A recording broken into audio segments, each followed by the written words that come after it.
We are going to talk about a few leading qualifications like CIMA, ACCA, CMA US, and IFRS. Now, before I proceed with it, I would like to know the composition of the audience that we have here. And I'm sure other speakers would also like to know that. Now, how many undergraduates do we have in the room? All right. How many of you who are graduates? Graduates? All right. Yes, graduates. How many of you all who are professionally qualified? CAs or CMAs or CSs? All right. Okay. And how many of you all, any masters? You all are MBAs or masters? Okay. Now, friends, whenever we have spoken about a career in finance, traditionally the choices which have been available to a finance graduate are CA or CMA or MBA. Am I right? I'm talking about the national courses which are available. Traditionally, what have we been doing? CA, CMA or MBA, that is something which has been the top choices for a commerce graduate in India, right? But at the moment we see that very recently there has been a paradigm shift in the scenario over here. Why? Couple of things which are happening. The pass percentage for these qualifications have gone drastically down. If you see, the pass percentage for CIMA, the pass percentage for CA is every year hovering somewhere around 10%. In 2012, if I'm not wrong, it was as low as 3%. And in May 2016, it was somewhere around 11.36%. So just imagine the amount of labor that one puts into these qualifications, and finally, if you cannot get through, it is acting as a big demotivator for the people who are pursuing it. Now, those people who are clearing the qualification, they are actually clearing the qualification. The sad part is that they are not being able to get satisfactory jobs after completing the qualification. Am I not right? So this is leading to dissatisfaction. Now, the same is the condition with the MBA institutes as well. You have got umpteen MBA institutes which have come up. And if you're a part of the cream MBA institutes of India, then you're into a different league. But if you have, you are a pass out from these, one of these other MBA institutes, then you're actually struggling for even getting a proper job. So this is the condition of the market which has actually attained a maturity or a saturation point. And hence the need for these global qualifications which actually give you that recognition have come into picture. And now we see a scenario wherein these global qualifications are becoming increasingly popular, right? Now, we are going to speak about these 4 major qualifications. Each of them are globally recognized and highly acclaimed, sought after courses. But which qualification is actually going to be suitable for you, it depends upon your own career aspirations. We are going to tell you the highlights about each of the programs, but which is suitable for you is something that you need to understand according to your preference.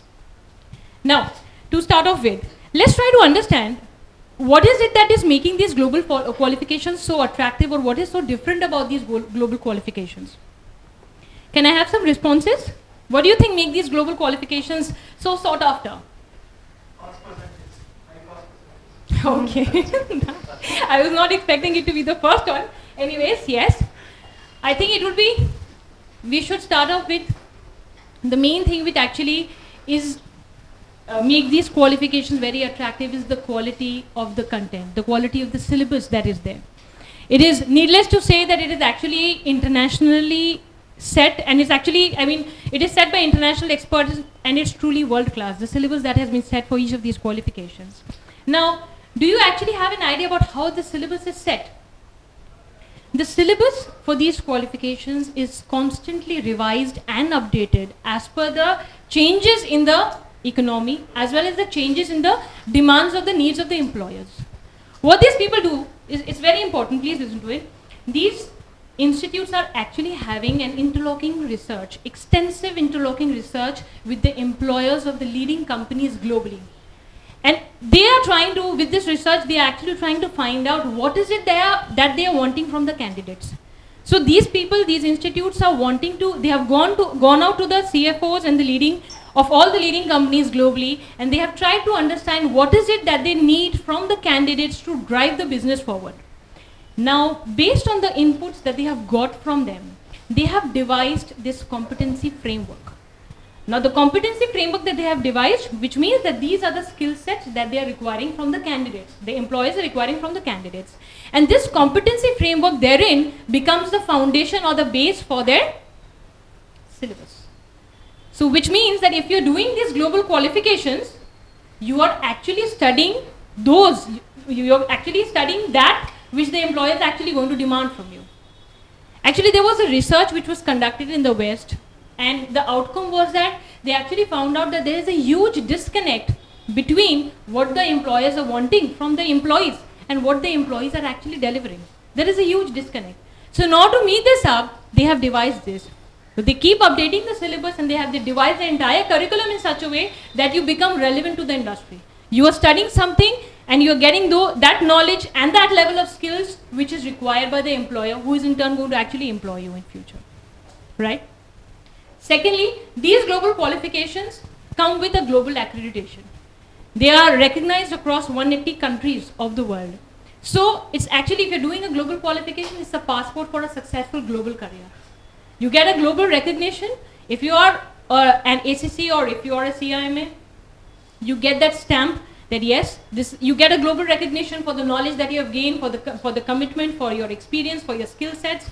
The employer knows that yes, this person is someone who has got these qualities which I would be needing for driving my business forward.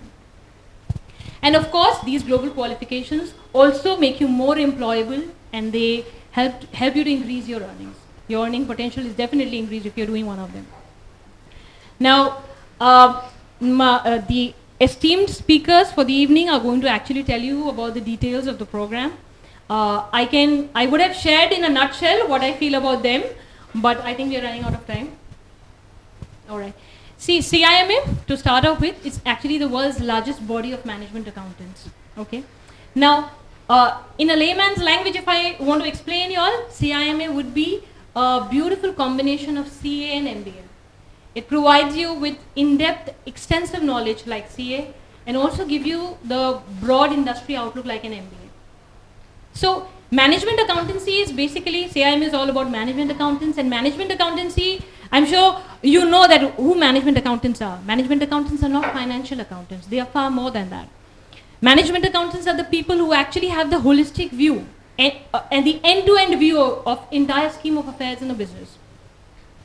Are you all understanding what I mean to say? A person in the business who has got the idea about end-to-end things which are operating in the business. Suppose, let's take an example like we have a food chain down here in Kakati. There may be a segment of people who are taking care of how to price the products.